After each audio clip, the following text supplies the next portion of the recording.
Welcome to our channel. నేను మీ Zakir Hussain. Donald Trump Iran పై 13,600 కేజీల బాంబును వేయబోతున్నట్టు, అలానే ఈ రోజు సిచ్యువేషన్ రూమ్ కి ఈ రాత్రి ప్లాన్ చేయబోతున్నట్టు కొన్ని వార్తలు అయితే సర్క్యులేట్ అవుతున్నాయి. సో దీని గురించి క్లుప్తంగా తెలుసుకుందాం. ప్రస్తుతం మనతోటి సీనియర్ జర్నలిస్ట్ జగదేవ్ గారు ఉన్నారు. వెల్కమ్ చెప్పేద్దాం. హాయ్ సార్, నమస్తే. నమస్తే జాకీర్. అయితే ఇప్పుడు డొనాల్డ్ ట్రంప్ ఎవరైతే ఉన్నారు యుఎస్ఏకి ఇరాన్ పై 13,600 కేజీల బాంబుని వేయబోతున్నట్టుగా తెలుస్తుంది సార్. ఏంటి అసలుకి ఇందులో ఎంతవరకు నిజం ఉందంటారు? 13,600 కేజీల గల అది జెల్టిన్ అంటారు, బాంబు అంటారు, న్యూక్లియర్ వెపన్స్ సంథింగ్ ఏదో మిసైల్స్ వాటిని ప్రయోగించబోతున్నారనేది ఒక వార్త మాత్రమే. కాకపోతే ఇది ఇప్పుడప్పుడే చల్లారే యుద్ధంలాగా అయితే కనిపించట్లేదు. ఎందుకంటే ఉక్రెయిన్ రష్యా ఏదైతే మనం 3 ఏళ్ళుగా చూస్తున్నామో ఇప్పుడు ఇది కూడా అలాగే రాజుకునేలా ఉంది. అయితే ఇక్కడ ఇజ్రాయిల్ అనేది నాకు తెలిసి అదొక్కటే జూడిజం సంబంధించిన ఒక స్టేట్, ఒక కంట్రీ. దాని చుట్టూ ఉండేవన్నీ కూడా ముస్లిం కంట్రీసే. సో ఇదే ఇజ్రాయిల్ గాజా మీద దాడి చేసినప్పుడు, గాజా వాళ్ళు కూడా ఇజ్రాయెల్కి దొంగ దెబ్బ తీసినప్పుడు, ఈవెన్ ఇజ్రాయెల్కి పాలస్తీనాకి కూడా పడనప్పుడు ఇజ్రాయెల్ ఎప్పుడు సింగిల్గానే పోరాటం చేసింది. ఎప్పుడు ఆ సరిహద్దుల్లో ఆ సరౌండింగ్స్లో ఇష్యూస్ నడుస్తూనే ఉంటాయి, జరుగుతూనే ఉంటాయి. బట్ ఇజ్రాయెల్ వాటన్నిటికి కూడా ధైర్యంగా ఎదుర్కొంటుంది. వాళ్ళు టెక్నాలజీతోనే కొడుతూ ఉంటారు ఎప్పుడు కూడా. ఎందుకంటే టిప్పు కొడితే 1 కోటి జనాభా ఎంతో ఉన్నారు అంతే నాకు తెలిసి ఏది ఇజ్రాయెల్. బట్ ఎంతో పవర్ఫుల్. ఎందుకంటే ఈవెన్ అమెరికాలో ఆర్థిక మాంద్యం ఏర్పడడానికి కానీ లేదా ఆర్థిక పరిస్థితి మెరుగుపడడానికైనా ఈ ఇజ్రాయెల్కి సంబంధించిన సంతతే అక్కడ రూలింగ్ చేస్తూ ఉంటారన్నమాట, ఎంటర్ప్రీనర్స్, బిజినెస్ వాళ్ళు. సో ఆ పరంగా కూడా ఇప్పుడు ఎలాన్ మస్క్ కూడా అట్లాంటి జ్యూస్ సంతతికి చెందినవాడని కూడా ఒక టాక్ ఉంది. ఓకే. సో ఇట్లాంటి పరిస్థితుల్లో అమెరికా ఎప్పుడూ కూడా ఇజ్రాయెల్కి స్నేహస్తమే ఉంది తప్ప వ్యతిరేకి కాదు, బద్ధ విరోధి కాదు. ఇకపోతే గాజా దాడుల నేపథ్యంలో అప్పుడులోనే ఇరాన్ ఒక స్టేట్మెంట్ ఇచ్చింది, గాజా మీద మీ దాడులు తగ్గించకపోతే మేము ఎప్పుడైనా ఫైట్ చేస్తామన్నట్టుగా. ఈవెన్ మొన్న ఆపరేషన్ సింధూర్ అప్పుడు కూడా భారతదేశం మీద యాంటీగా పాకిస్తాన్కి సపోర్ట్గా ఇరాన్ వాళ్ళు కూడా స్టేట్మెంట్ ఇచ్చారు. అఫ్కోర్స్ చాలామంది టర్కీ వాళ్ళు కూడా పాకిస్తాన్కి సపోర్ట్గా చేశారు. అయితే ఎప్పుడైతే ఇరాన్ ఇట్లా బిహేవ్ చేస్తుందో ఇజ్రాయెల్ ఇంకా ఇరాన్ని వదలలేదు. ఎందుకంటే ఇరాన్ అనేవాళ్ళు ఈ గాజా ఇరాను కొన్ని ఇప్పుడు ఏదైతే సుమారుగా 20 ముస్లిం సమాఖ్య ఉన్నాయో వాళ్ళందరూ కూడా ఒకటాటి మీద తీసుకొచ్చి ఒక్కటిగా అయిపోయి మొత్తాన్ని భూభాగమే లేకుండా చేద్దామనే కాన్సెప్ట్లో ఉన్నట్టు కూడా కొంత సమాచారం ఉంది. అయితే దాన్ని ఇజ్రాయెల్ వారు తిప్పికొట్టాలి, ఎదుర్కోవాలి అంటే ముందు బలమైన ఆ ముస్లిం ఇప్పుడు సిరియా, కొన్ని లెబనాను, టిబెట్ ఈ దేశాలన్నీ కూడా కొంచెం పతనం అయ్యే స్థితికి వచ్చేసాయి. ఎందుకంటే ఎట్లాంటి ఉగ్రవాదాన్ని పెంచి పోషిస్తే ఏమవుతాయి. బట్ టర్కీ, దుబాయ్ కంట్రీస్ మాత్రం కొంచెం డెవలప్ అయ్యాయి. వాళ్ళు టెక్నాలజీ పరంగా కొంచెం ఆర్థిక మాంద్యం నుంచి తప్పించుకుని పైకి వచ్చారు కాబట్టి.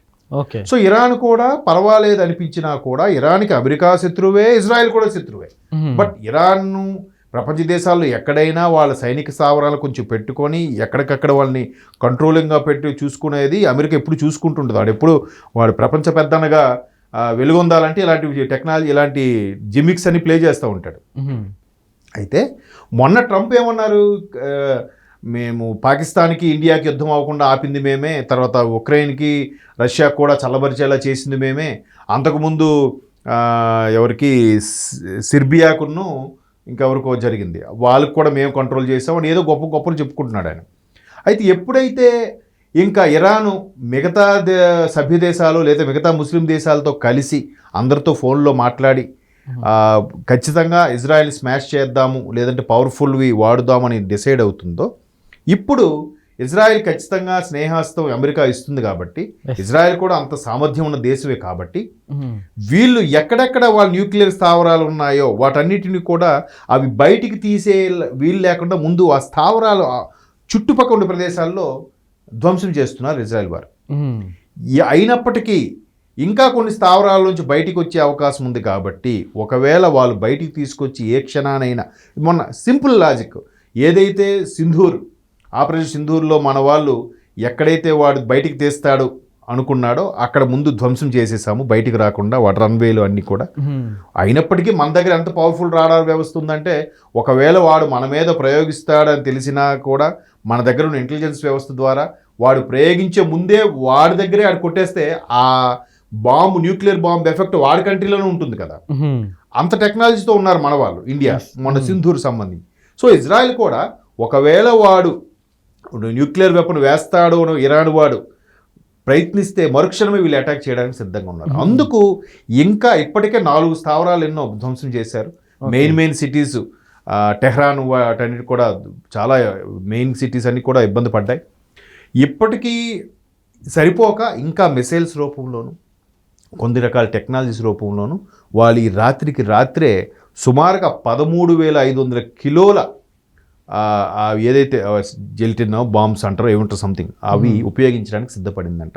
ఇప్పటికే అనౌన్స్ చేసింది సామాన్య పౌరులు కూడా మాకు ముఖ్యమే, మేము ఇక్కడ ఇరాన్ ఒక యుద్ధ ఎవరైతే ఉన్నారో పౌరులు వాళ్ళ మీద, అక్కడ ఉన్న కొన్ని స్థావరాల మీద, ఇట్లా న్యూక్లియర్ సంబంధించిన స్థావరాల మీద తప్ప పౌరుల గురించి కాదు, మీరు వీలైతే ఆ మెయిన్ సిటీ టెహ్రాన్ అలాంటి సిటీస్ ఉన్నాయి కదా అవన్నీ విడిచిపెట్టిపోండి అని చెప్పి ఇజ్రాయెల్ యొక్క ఆర్మీ ఎక్స్లో పోస్ట్ చేసింది. మనకులాగే మన వాళ్ళు కూడా మనం చెప్పారు కదా, మన పౌరుల మీద మా ప్రయోగం కాదు, పౌరుల మీద యుద్ధం కాదు, కేవలం సైనికుల మీద అన్నట్టు. ఓకే. సో మొత్తానికి అలా జరుగుతుంది. ఇప్పుడు ఇజ్రాయెల్కి ఖచ్చితంగా అమెరికా సపోర్ట్ ఇస్తుంది కాబట్టి దానికి ప్రామాణికంగా ఇప్పుడు కనిపిస్తుంది ఏంటంటే రేపు ప్రధానమంత్రి నరేంద్ర మోదీ గారు కూడా పార్టిసిపేట్ చేయబోయే G7 సదస్సుకి ఏదైతే వెళ్ళబోతున్నారో అక్కడ ఆల్రెడీ G7 సదస్సుకు సంబంధించి కెనడాలో జరగబోతుంది. కెనడా తర్వాత జర్మనీ, ఇటలీ, అది యూరోపియన్ సమాఖ్య, USA, UK వీళ్ళందరూ కూడా అక్కడికి అటెండ్ అవ్వబోతుంటే ట్రంప్ దానికి అటెండ్ అవుదామని వెళ్ళి మళ్ళీ ఇమీడియట్గా హఠాత్తుగా వెనక్కి వచ్చేసారంట. ఒకవైపు ఆయన నిన్న ఏమైనా స్టేట్మెంట్ ఇచ్చాడంటే నేను అందరి యుద్ధాన్ని ఇది అవుతున్నాను, నేను ఇజ్రాయెల్కి కూడా చెప్పాను, ఇటు ఇరాన్కి కూడా చెప్పాను, శాంతంగా ఉండమని చెప్తున్నాను, ప్రపంచ శాంతి కోరుకునే దాంట్లో US ఎప్పుడు ముందుంటుంది, నేను ఇంతకుముందు ప్రెసిడెంట్ అయినప్పుడు కూడా చాలా యుద్ధాలు ఆపాను అన్నట్టుగా ఆయన సెల్ఫ్ డబ్బా కొట్టుకుంటున్నాడు. సో ఇప్పుడు కూడా అలా కొట్టుకునే వ్యక్తి, సెల్ఫ్ డబ్బా చెప్పుకుంటున్న వ్యక్తి ఇమీడియట్గా ఎందుకు G7 సదస్సుకి అటెండ్ అవ్వడానికి వెళ్ళినాడు, వెనక్కి వచ్చేసాడు అంటే something is going to happen, ఏదో జరగబోతోంది అనేది ఉంది.